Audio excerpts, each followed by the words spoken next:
నమస్కారం. మరి ఈరోజు రాష్ట్రంలో జరుగుతున్నటువంటి పరిణామాలందరూ కూడా గమనిస్తూ ఉన్నారు. ప్రజలందరూ కూడా మరి ఏవైతే అరాచకాలు అల్లర్లు జరుగుతున్నాయో ఇవన్నీ కూడా ఒకసారి గమనించాల్సిన అవసరం ఉంది. ముఖ్యంగా చంద్రబాబు నాయుడు గారికి ఐటీ నోటీసులు సుమారు 118,90,00,000 రూపాయలు అవినీతి ఆరోపణలు రావడం జరిగింది. ఈడీ నోటీస్ ఇవ్వడం కూడా జరిగింది. ఇన్కమ్ ట్యాక్స్ వారు నోటీస్ ఇచ్చిన తర్వాత దానికి సరైన సమాధానం లేకుండా దాటవేస్తూ దాని వెనక అనేకమైనటువంటి మంది ఈ వారి తప్పుని సపోర్ట్ చేసేటువంటి వ్యక్తులందరూ కూడా అడ్డంగా వాదించడం జరుగుతుంది. ఇది ప్రభుత్వానికి సంబంధం లేనటువంటిది. ఐటీ డిపార్ట్మెంట్ ఇచ్చినటువంటి నోటీసు మీరు ఎవరైతే 118,90,00,000 రూపాయలు అసలు లెక్కలు లేకుండా మీకు 2 కంపెనీల నుంచి వచ్చినటువంటిది ఆధారాలతో సహా నిరూపించడం జరిగింది. దానికి సమాధానం చెప్పుకోవాల్సిన బాధ్యత మీకు ఉంది. అది సమాధానం చెప్పడం మానేసి అడ్డంగా మాపై విరుచుకుపడడం అనేది, జగన్మోహన్ రెడ్డిపై విరుచుకుపడడం అనేది సమంజసం కాదు. మొన్న పొంగనూరులో చూసాం. పొంగనూరులో సంఘటన అనేకమైనటువంటి అల్లర్లు అక్కడ సృష్టించడం జరిగింది. పొంగనూరు సంఘటన మన అందరికీ కూడా తెలుసు. కేవలం తెలుగుదేశం పార్టీ సృష్టిస్తున్నటువంటి అల్లర్లు.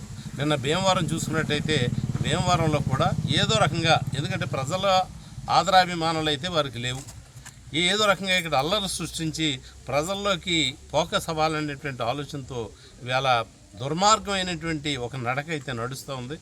దీన్ని ఖండించాల్సిన బాధ్యత ప్రజలందరిపైన ఉందని చెప్పి తెలియజేస్తూ, ముఖ్యంగా మరి ఈ ఏదైతే లోకేష్ గారు పాదయాత్ర చేస్తూ ఉన్నారో పాదయాత్రకైతే వెలవెళ్ళబోతూ ఉంది. ఎక్కడ జనం లేరు. ఫ్లెక్సీలు తప్పితే జనం ఉండేటువంటి పరిస్థితి లేదు. డబ్బు ఉంది, కేవలం 5 సంవత్సరాల్లో సంపాదించినటువంటి డబ్బు ఉంది కాబట్టి ఆ డబ్బుతో ఫ్లెక్సీలు పెడతారు కానీ ప్రజలను తీసుకురాలేదు. ఎందుకంటే ఈవేళ సంక్షేమ కార్యక్రమాలు కానీ అభివృద్ధి కార్యక్రమాలు కానీ చూసినట్టయితే తప్పనిసరిగా ఎవరూ కూడా ఇతర పార్టీలు కొట్టేసేటువంటి పరిస్థితి లేదు.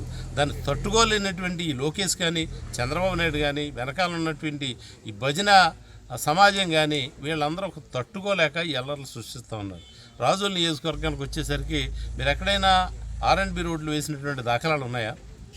కేవలం పంచాయతీలు 15th ఫైనాన్స్ 13th ఫైనాన్స్ దానికి టయాప్ NRGS టయాప్ ఇచ్చినటువంటి రోడ్ల మీద మీరు శిలాపలకాలు పెట్టుకున్నారు తప్పితే ఎక్కడైనా మీరు R&B రోడ్లు వేసిన పరిస్థితి ఉందా? గతంలో కాంగ్రెస్ పార్టీలో వేసినటువంటి కాంగ్రెస్ హయాంలో వేసినటువంటి రోడ్లు ఉన్నాయి, అవి పాడైపోయినాయి. ఆ పాడైతే మరలా మేము వేస్తున్నాం కానీ మధ్యలో ఎక్కడా కూడా మీరు రోడ్డు వేసినటువంటి పరిస్థితి లేదు. ఎందుకు మీరు అనవసరంగా అభివృద్ధి గురించి మాట్లాడతారు? అభివృద్ధి అనేది నిరంతర ప్రక్రియ, అది జరుగుతూ ఉంటుంది. అది దృష్టి పెట్టి ప్రజల అవసరాలను తీర్చేవాడే నిజమైన నాయకుడు.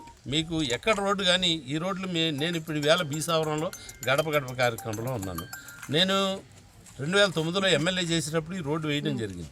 మరలా 5 సంవత్సరాలు మీరు వచ్చారు, ఎక్కడ ఒక బెడ్ వేసినటువంటి పరిస్థితి లేదు. మరలా మేమే దీన్ని వేసుకుంటూ మొన్న సెంటర్లో ఏదైతే రాజోల్ సెంటర్లో ఈ బ్యాంకులు ఉన్నటువంటి ఈ కూడలిలో గోతులు పడిపోయిన దానికి సుమారు 400 మీటర్ల సీసీ రోడ్డు కూడా శాంక్షన్ చేసి వేయడం జరుగుతుంది. గతంలో మరి చేపలు పట్టేవారు మీ తెలుగుదేశం వారు కానీ, అలాగే బీజేపీ మాజీ ఎమ్మెల్యే వేమ గారు కానీ వలలు వేశారు. బైపాస్ రోడ్లో వలలు వేసి చేపలు పట్టవచ్చని చెప్పారు 2009లో.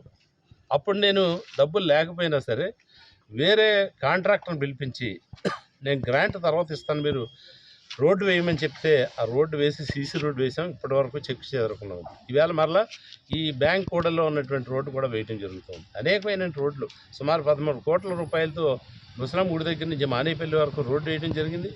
అలాగే ఈవేళ అనేకమైనటువంటి కార్యక్రమాలు చాలా 60-70 కోట్ల రూపాయలు ఇక్కడ R&B వర్కులు చేశాం. అలాగే మరి రేపు రాబోయేటువంటి వర్కులు కూడా శాంక్షన్ అయినవి కూడా సుమారు 60 కోట్ల వరకు ఇవాళ ఉన్నాయి. కొన్ని టెండర్ అయినాయి, కొన్ని టెండర్ ప్రక్రియలో ఉన్నాయి. ఇవన్నీ పూర్తయితే ఎక్కడ రోడ్డు పాడైపోయిందనేటువంటి పరిస్థితి ఉండకుండా మేము చేయటం జరుగుతోంది. మీరు గతంలో కేవలం డబ్బులు ఎక్కడొస్తాయో నీరు చెట్టు పథకం అని పెట్టి దోచుకున్నారు. మీరు నీరు చెట్టు పథకంలో ఏముంది? నీరు లేదు, చెట్టు లేదు. అక్కడ మొత్తం కాలువలు పూడిపోయినాయి. మీరు దోచుకోవడానికే అది ఉపయోగపడింది తప్పితే ప్రజలకు రైతులకు కానీ ప్రజలకు కానీ ఉపయోగం లేదు.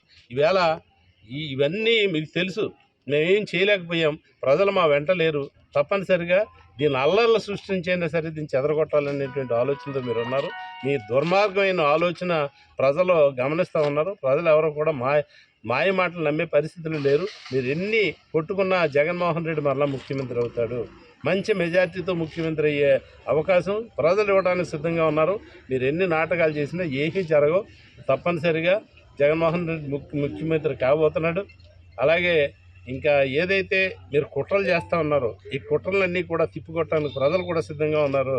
మీరు ఇవన్నీ మానుకోవాలని చెప్పి హితవు పలుకుతూ సెలవు తీసుకుంటారు.